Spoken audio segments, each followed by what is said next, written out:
Hello everyone.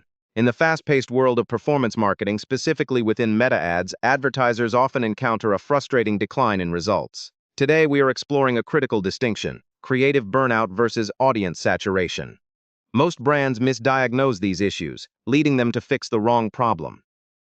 When performance drops and ROAS decreases, the immediate reaction is often to blame the advertisement itself. However, as we will discuss, the issue is frequently that the audience is exhausted, not the creative. Understanding this difference is essential to avoid burning your budget on ineffective solutions time and time again. We must move beyond guesswork and move toward a diagnostic approach that identifies whether the ad wore out or the pool is simply dry. Let's examine the reflex that wastes your budget. Two completely different problems produce the exact same symptom: a week-over-week fall in ROAS. The common yet flawed reflex is to kill the creative and launch a new one.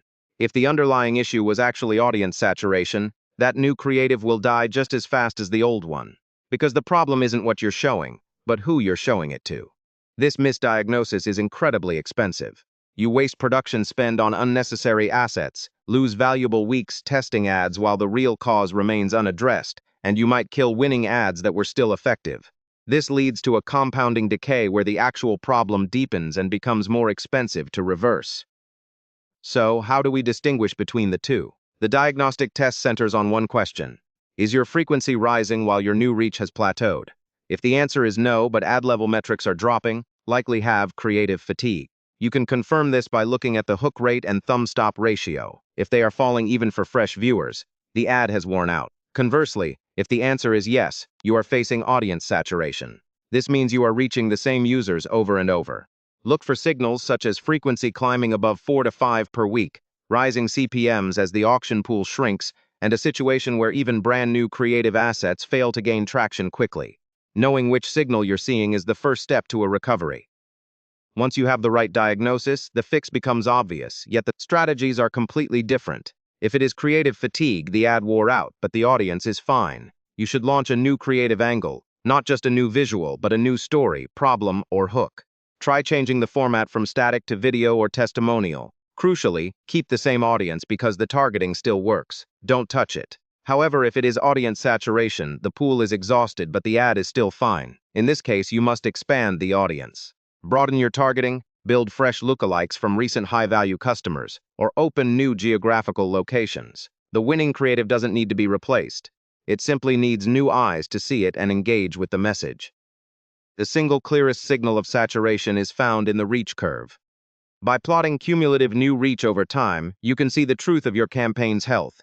A steep and rising curve indicates you are still reaching fresh people, allowing you to scale confidently without fear of saturation. When the curve starts to bend, it's a warning of early saturation, and you should prepare new audiences before performance takes a hit. Finally, a flat curve indicates total saturation. At this stage, you are merely re-showing ads to the same users who have already seen them. This is the definitive signal that you must expand your audience immediately to maintain efficiency and stop the drain on your return on ad spend. To succeed long-term, you must prevent these issues before they cost you. The best teams build systems that surface problems early.